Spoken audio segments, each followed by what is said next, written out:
In today's video, I'm going to teach you how to share your screen on Zoom. If you've ever joined a meeting and weren't sure how to present your work, this guide will make it very simple. By the end, you'll know exactly what to click and how to share your screen confidently.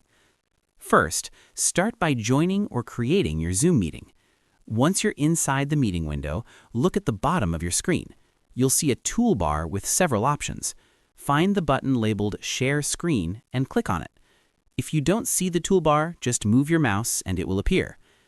After clicking Share, a new window will open. This is where you choose what you want to show to others. At the top, you'll see different tabs like Screens, Applications, and Advanced. For most beginners, the Screens tab is the easiest place to start.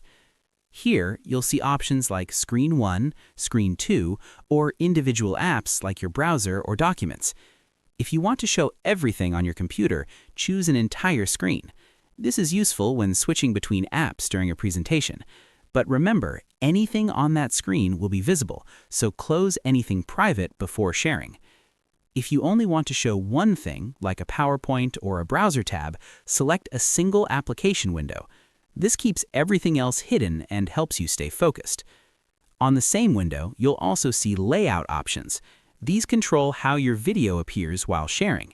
You can choose Content Only for a clean view, Side by Side if you want your camera and screen visible together, or other layouts depending on your preference. Below that, there are a few important settings. You can turn on Share Sound if you want others to hear videos or audio from your computer. You can also enable Optimize for Video if you're showing animations or clips to make them smoother. Once everything looks good, simply click the Share button.